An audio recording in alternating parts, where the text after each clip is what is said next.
Live with balanced news you can count on. This is News 4 at 4. If you've always wanted to try your hand at growing tomatoes, this is the year. But more importantly, this is the month. As our 5-minute gardener Debbie Mounts from Harlow Gardens tells us, March is the month to plant if you want to enjoy some really delicious tomatoes this spring. Well, it's March. Time to start thinking about tomatoes, planting them if you're interested in having some delicious tomatoes for your salad. Debbie Mounts from Harlow Gardens joins us now. Debbie? Good afternoon, everybody. It is tomato time, and we all know you don't want to buy those mealy little flavorless tomatoes in the store if you can get good stuff in your garden. So today I'm going to talk to you about how to plant your tomatoes. Now, the first thing you want to do is you want to make sure that you have a big enough pot. This pot is probably the smallest pot that I would plant a tomato in. You could even go bigger and that tomato would not be unhappy. Okay. So don't worry about getting a pot that is too big. And what kind of soil? Just a well-draining, balanced potting soil is good. I happen to have black gold potting soil in here, which is what we use here in the nursery. Okay.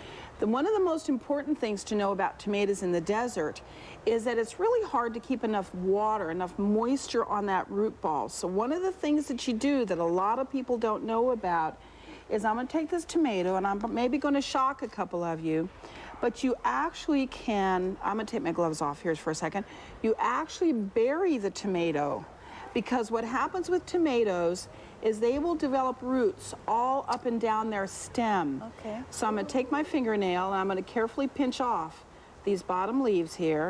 And I'm going to take it all the way up here because we want to develop a nice, safe, strong root system, which is the most critical thing. Okay. So what we're going to do is I'm going to get in there and I'm going to bury this guy. Boy, you just took a lot of leaves. I took a lot of leaves off, and I'm going to bury it right up to his little neck. Okay. Now, another thing that I'm going to do before I stick him in here, one of the things that's important in our area, because of the alkalinity in our water and our soil, if you can lower the pH a little on any of your vegetables, you get better tasting vegetables and beefier vegetables, including tomatoes. So how you do that is with soil sulfur. So I'm going to do like the Rachel Ray thing where you do, this is about 2 tablespoons full. All right. And I'm just going to dump it in the bottom of the hole. Okay. And it's called soil sulfur. Put a little soil on top of it. And then I'm going to bury this tomato all the way up to its little neck here. So what'll happen now, what's going to happen is with this tomato buried this deeply, it's going to develop roots all down that stem. So it's going to get an extensive root system down there that's going to pull as much water as it can find into the tomato. The plant gets bigger, it's happier, you don't get that wilt and a plant that really struggles in our heat in the summertime.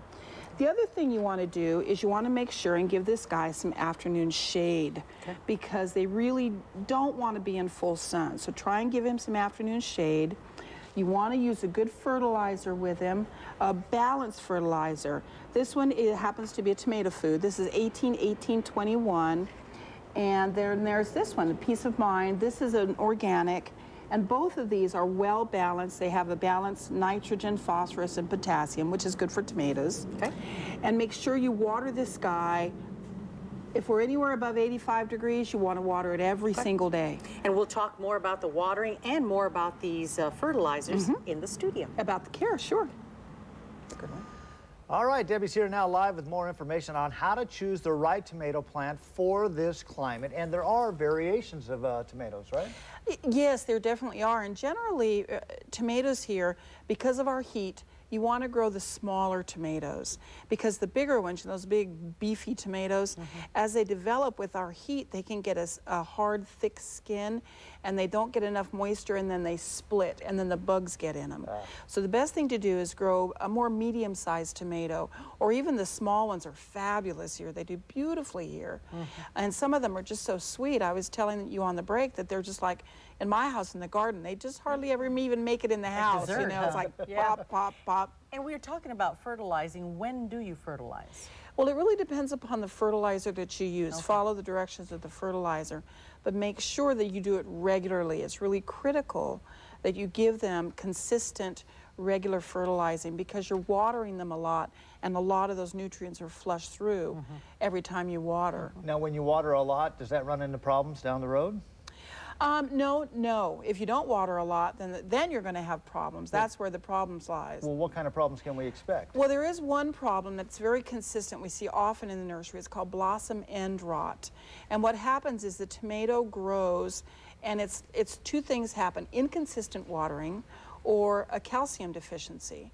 And so one of the things that you can add to your soil or on the surface of your pot is a source of calcium, like bone meal or gypsum. Both of those are great sources of calcium, and they prevent that. What happens is a little blackening at the end, and it kind of gets mushy where it connects to the plant. That's what they call blossom end rot. And when can you expect that little plant you put in that huge pot, when can you expect to actually be eating a tomato? Generally about 6 weeks. Wow. Yeah, okay. Generally about 6 weeks. All right, look forward to it. All right. You'll have to bring us some. I will. Okay, Bring all us some. right. Off that tomato. Okay. There you go. Yeah, there you go. In our Southern Arizona postcards today, we never get tired of looking at those beautiful wildflowers. Oh, absolutely not. And they are still in full bloom. So if you haven't been out to smell the flowers, tomorrow will be a great day. William Martin sent us these pictures of Picacho poppies, obviously from Picacho Peak State Park. That's northwest of Tucson. And as you can see, Wow. look at that. They are brilliant, but they won't last long. So make sure and get on out there. They're gorgeous. Yeah, They they're almost really look neon, don't Yeah. they? Beautiful.